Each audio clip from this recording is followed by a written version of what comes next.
Welcome for Krakow. Today we are celebrating a very special occasion with a very special panel. The Visegrad Group celebrated the 30th anniversary a few days ago. And what better way to celebrate our fruitful past than by talking about our digital future. I am Justyna Orlowska, and I am joined by a very distinguished set of panelists. Mr. Andrej Babiš, Prime Minister of Czechia. Hello, good afternoon. Mr. Viktor Orbán, Prime Minister of Hungary. Mr. Mateusz Morawiecki, Prime Minister of Poland. Welcome, everybody. Mr. Igor Matovič, Prime Minister of Slovakia. Dobrý den, prajem. In the later part of the panel, we will be joined by very successful enterprises from our V4 countries, but I will introduce them later on. Okay, since we're looking forward to the next 30 years of our regional collaboration, let's talk about the opportunities and one of the greatest that are ahead of us. The V4 has secured the huge funding for the next EU perspective. 20% of that amount has to be spent on digital development. Prime Minister Morawiecki, how should we use this opportunity? I think this is the very right approach that we have earmarked quite a big amount of money to digital. And in particular, that there are lots of interconnectivities between digital itself and other areas of interest of the EU and EU budget and recovery and resilience fund, like agriculture, health services, so important today, or industry. I'm a great believer in digitalization of all the processes going towards automation, robotization, and this is in particular a very viable strategy, I believe, for all of us in Visegrad Group, because we have such a low level of unemployment.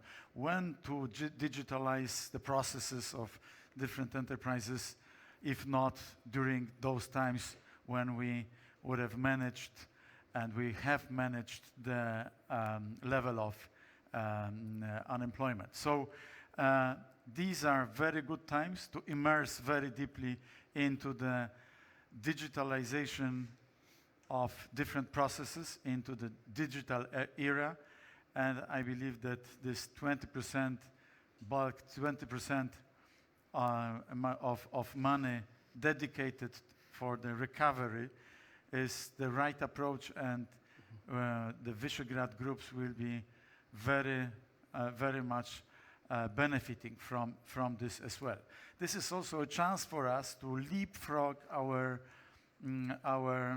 competitors from the West. They are occupying mature industries where we have little chances to compete, or smaller chances to compete.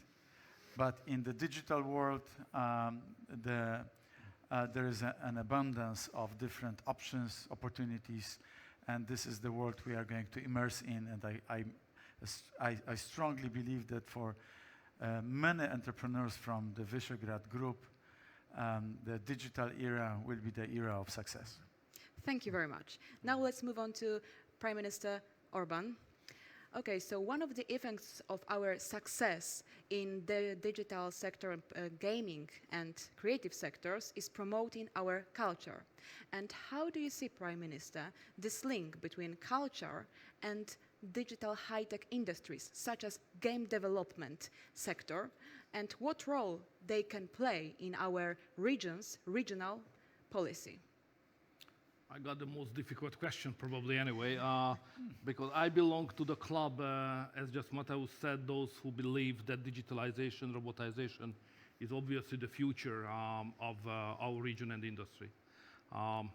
We were educated in the communist time in the schools anyway on capitalism, that the big fish eat the small fish. And now it's obviously changed, and now the quick fish can eat the slow fish. So that's the future, I agree with Mateusz.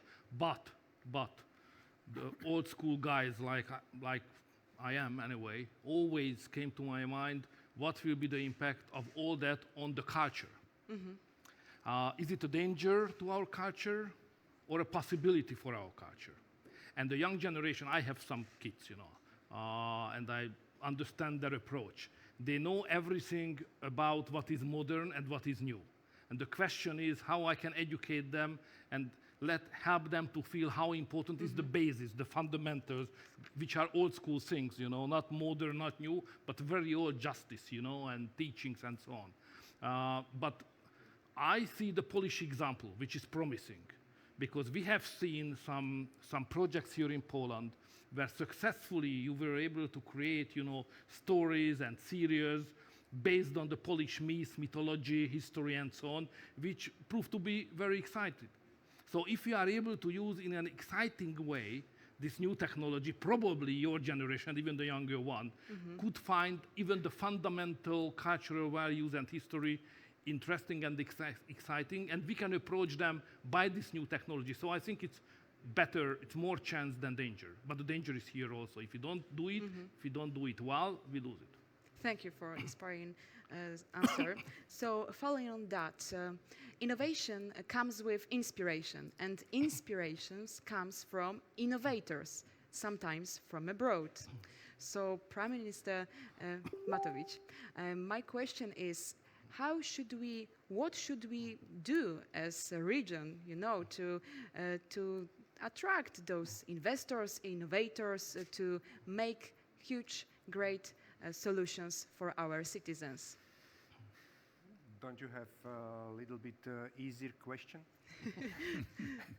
Because this kind of industry, it's special, because every clever young man and girl who is good in computing has a dream to live near beach in a very nice country, and to compute sometimes during the evening and live a really good life in such a place. So, and also this is the business where employees can work from other side of the world, and they can compute from Australia something what will be used in Great Britain. So I think we have to make from our countries really good place for life.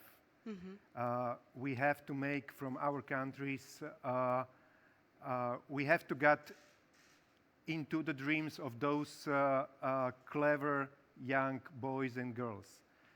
We have to get into their minds to dream about living in these countries. And from this side of view, it's, or if I speak about Slovakia, we have been last year's very corrupted country. So we have to clean it from corruption. We have to make environment where everybody will be the same when he stay before the law, before the judge, where everybody has the same rights. And after that, I think it will find a way, because sometimes when you wanna too much to help somebody and especially to creative people, to creative young and boys and girls, sometimes result is exactly opposite. So you have to create really creative, honest environment for them, and after that I think that they will do by their own. Thank you very much.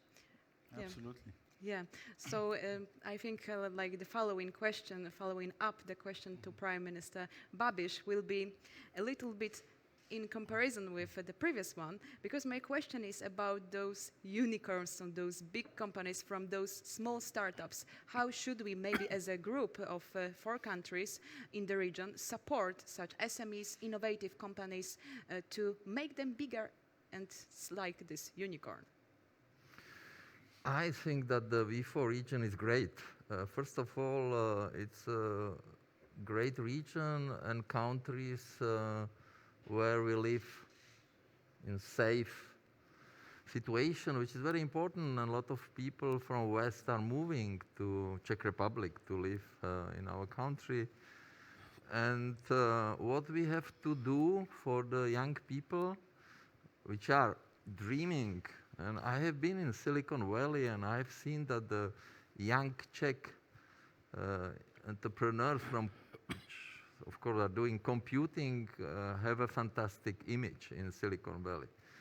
And they made a lot of startups. And they became billionaire in Czech crowns, so they were very successful, and it is great, and we have to help them. We have to help them with startups, and we should try to finally to keep it in Czech hands, and the government should help them and to support this entrepreneurship. So in our region, a lot of young people are hard workers. I don't think they are lying on the beach. They are working. They want to be successful, and they want to be rich, which is normal. They want to be successful, and I make such a startup in January '93 with 4 people and $4,000, and it was a different situation. And we were very happy after revolution that finally we could become entrepreneur and to create something by our own selves, and this is that's why I agree with my colleagues here that our region is great for investors, and we have to keep our young investors in this region, not to leave our country and to be successful United States or somewhere. So we have to create such a Silicon Valley's home, and we have it in Brno or in Prague, and I am very happy, and we have to improve the help for these young entrepreneurs, and of course unicorn, it's great, and I wish them good luck to be successful, and really to be very persistent, to have a target and to do everything to fulfill their dream. They have to dream and then to fulfill their dreams. Thank you. That's a good wish for everybody who wants to make their dreams come true. So thank you very much for your insightful remarks. And now, since we are talking about innovative entrepreneurs, innovators, and let's move to the second part of the panel. And there will be 4 stories from 4 companies, each one from our countries. And after each story, I will ask one of you to comment on that, what we will be hearing from our companies. So let us hear from Mr. Pavel Sebor. Mr. Sebor is the CEO of SCS Software, one of the global leaders in the vehicle simulator area. Mr. Sebor, what lessons can other companies from the region draw from your experience? Thank you for the invitation. Games today are engine of innovation. 3D, virtual reality, AI, big data. For the V4 countries, games have become by far the strongest cultural export goods worldwide, bigger than movies, TV, or music. We can totally play on a level playing field here. Our particular lesson is specialize, focus. As most Eastern European studios, we have found a niche on the market where we can compete against established Western publishers. We specialize on production of truck simulators, and our company has actually grown over 200 people, and we keep growing as fast as we can hire new employees. Our games can teach you geography, driving skill, traffic rules, navigation skills, also a little bit of running a company. As a parent, if your kids choose to play our games, you should feel good about it. Today, a startup can become successful in a matter of a few short years. In the age of app stores and digital economy, all you need is skill and creative ideas, and of course a little bit of capital to finish your project. But you don't need expensive factories with production lines, raw material, or warehouses. You can literally operate a gaming studio from your bedroom and reach global customer base. Lessons for the government? Success is where there is a large pool of talent, well-educated workforce. You don't need to be obsessed about bringing in foreign investment. Bring in applicable experience from successful countries, Canada or the Nordics. Figure out a way to nurture local capital and local talent so that it is strong and still pays taxes at home. And make it easy to hire experts and educators from the outside of the EU. And super important, education. We need to make it cool to study technical subjects. It is critical, not just for the gaming industry, but for high-tech in general. Even if companies may come and go, high-tech jobs are in high demand and well paid always, whether in games, automotive, fintech.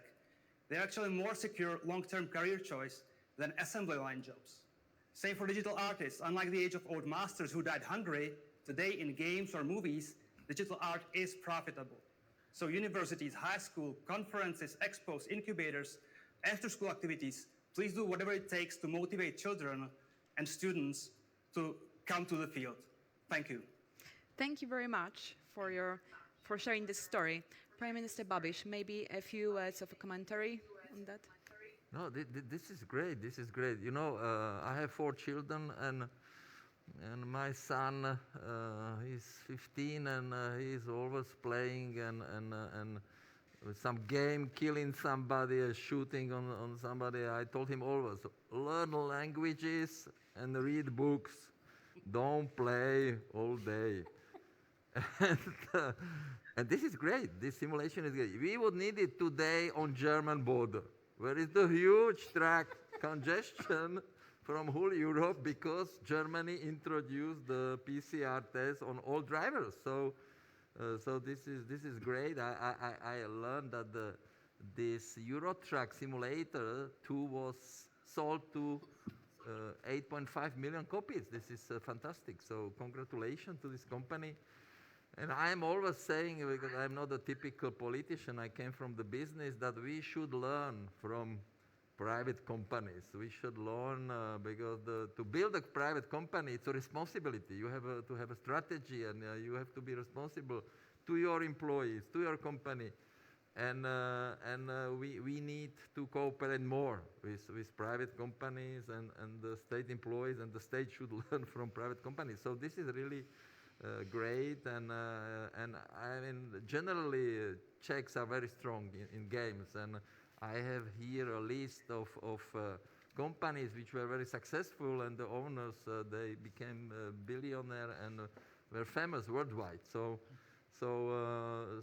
congratulations! It's really fantastic, and this is right the point when we probably should use it how to organize the transportation to within Europe, in Central Europe, because this problem is the congestion of trucks on German border is concerned also Slovakia, Austria, and everything. So I'm proud of this Czech company. So thank you.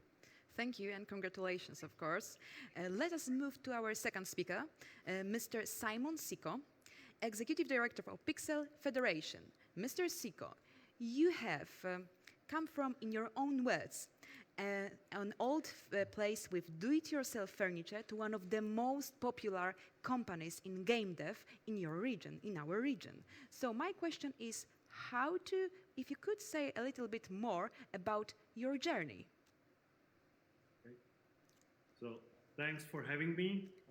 It's really an honor to be here and to represent Slovakia.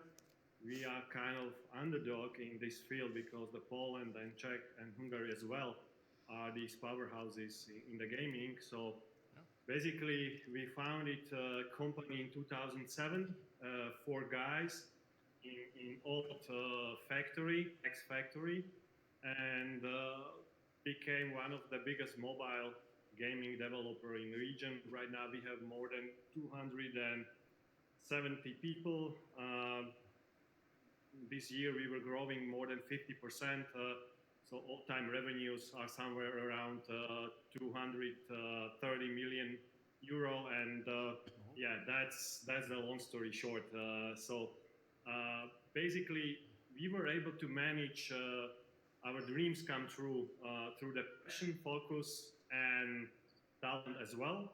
And I must say that most important part of this process was endurance, to kind of avoid all of these obstacles and fail. So my message and to Visegrad Group Prime Minister is to support this kind of field, because there is a lot of money, there's a lot of talent, and you can stay anywhere and you can become very successful, as was mentioned. So basically, I would like to see better schools and somehow redefining the education for the critical thinking, problem solving, and creativity. And then probably kind of Visegrad Group fund, VC fund, not early, but for the scale-up stage. So that's my message. And again, thank you for having me. Thank you very much. And now my question to Prime Minister Matovic.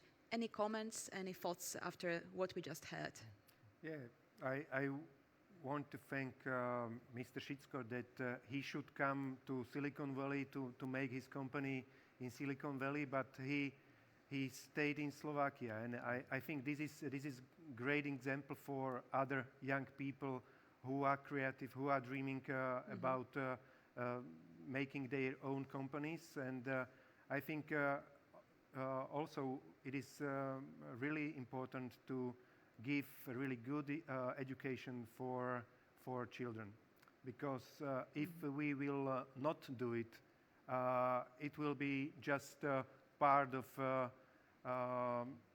our abilities to fulfill the dreams. So ability to teach and ability to give really good education to children, it's the basis. Thank you very much. We have heard from two experts about how to develop games, and now let's talk about how to play games competitively. And the company is Mr. Norbert Mocsai, heads Hungary's first and the biggest esports and gaming media company. Mr. Mocsai, what would you say? What would you say about the potential of our region's gaming sector? First of all, it's a great honor to speak here. So I think the gaming and esport industry will be one of the most defining industry in the next decade. Because if you see the number of viewers, the Super Bowl is currently the biggest global sport event in the world. But now only 4 million viewers is the difference between the biggest esport event and between the Super Bowl. So our story is a little bit different because in 2018, the Hungarian government actively supported the establishment of the V4 Future Esports Festival. And after that, the esport market in the region growing very, very fast. And now we are the funders with the V4 supporters of the Esports Federation of Europe, and now we're thinking in a regional esport league, which is now a dream in most of countries in Europe. So with this help, now the esport industry is growing very fastly in our region, and now we're thinking that we can make a bigger event for this region. And we are very lucky because we have one sentence after the Esport Festival, Pasha Biceps, who is the best esport player in Poland and globally is a very famous person, he said after the esport event, we are brothers. And this event helped us to unite this region and make a bigger esport industry and esport market in East Europe and in the V4 region. But if you see the global process, it's a huge potential to reach the new generations. We have very deeply surveys, and we see the youngsters use different platforms. For example, the YouTube is an old-fashioned thing, the Facebook is an old-fashioned thing, but with esport and gaming, you can reach the young generation, and we can make educational program for them. But the V4 Future Sport Festival now became a regional brand, and we really can't make this without the help of the Hungarian government. Thank you very much. Thank you. Prime Minister Orbán, would you like to comment on that? Two comments. Somebody is very clever in my government to support it anyway, which was a good decision. First. Second, I delivered hundreds of speeches on how important for everybody, even for the young generation, the V4, Central Europe cooperation and so on. But I'm sure that through that game, for V4 esport game, we reached more young generation people than through all my speeches.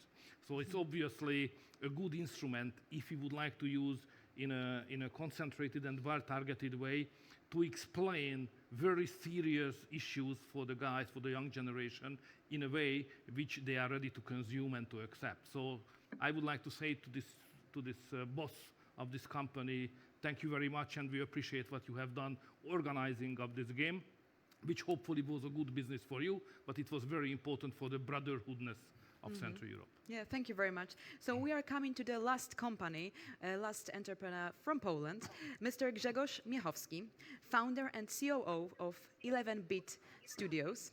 And now I am talking about the studio, 11-Bit Studio. Mr. Miechowski and his team are responsible for some of region's highest grossing titles. And Mr. Miechowski, my question to you is, how competitive do you believe us to be on the global stage, and why? Good evening, and thank you for the invitation. I think 11-Bit Studios is a good example of a success story and a good example that Polish video game business is competitive worldwide.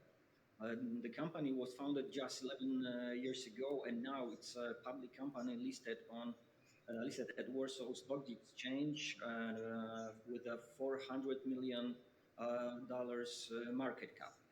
So far, we have sold approximately 30 million copies of our video games, and many Polish video games become hits and worldwide bestsellers. So I think that's a good proof that the Polish video game business is competitive. And there are many factors why we are competitive. I believe that the most important one is that we need to have a know-how how to create successful video games. That means, this knowledge comes from hard work. The first Polish video games were created over 30 years ago. So for 30 years, whole Polish video game business worked hard and learned a lot how to create successful games. Another important factor, in my opinion, is friendly, supportive environment created, developed by national government and local authorities. And I believe we have such environment in Poland. Just to give two good examples, it's a Warsaw Stock Exchange where we have so many Polish video game companies listed, and IP Box that greatly reduces tax rate, and then we can invest more profits into new R&D projects. So I believe what we already have in Poland, it's a Silicon Valley in video game business. We have several hundred video game companies in Poland creating video games. Thank you. Thank you very much. And now, Prime Minister Morawiecki, because we are now approaching to the end of our discussion, if you want to summarize or comment on what we just heard. Well, I heard lots of good statements on gaming and creative industries altogether. I think this is the right approach, right road, direction for all of us, because this is the new industry where our talented people can capture new market share. I think it was McLuhan who said more than 50 years ago, the medium is the message. And like with Facebook, the Facebooks of this world and the Twitters and with the gaming, we can see that the medium is the message, and we have to be with the newest technology to present to the younger generations our values, our culture, as Viktor was saying in your first intervention. Andrej, my kids also don't want to read, for instance. Well, I have two older kids, and they were good at reading. I'm happy with them, but the younger kids don't want. They want to play all the games and so on. And how to teach the history. History is part of culture, Viktor, isn't it?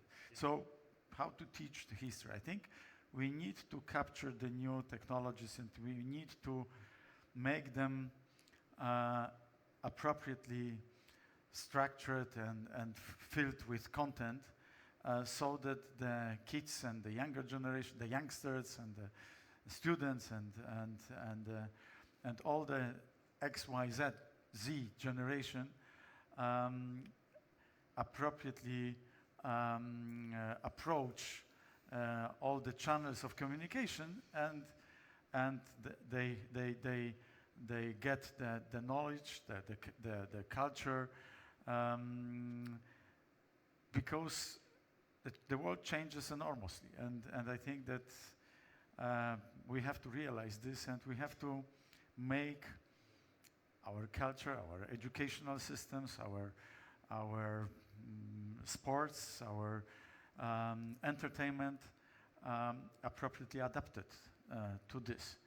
And this is what is happening. And this is happening thanks to all those guys and girls who have presented their success stories. And I congratulate all the Visegrad Group companies from the creative industries, all your successes and your stamina and your strength and your determination.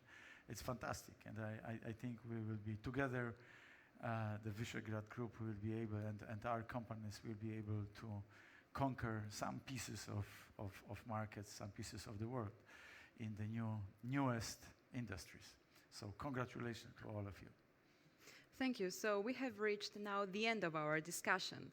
Thank you very much for all your fantastic remarks, and thank you for the members from the public for joining us on TV and online. And I believe everyone found our panel very informative, so let's treat this as a good omen for the next 30 years of our regional collaboration. Thank you once again, and please enjoy the rest of your stay in Poland. Thank you. Thank you very much, guys. Thank you. Dziękuję bardzo. Dziękuję. Köszönöm.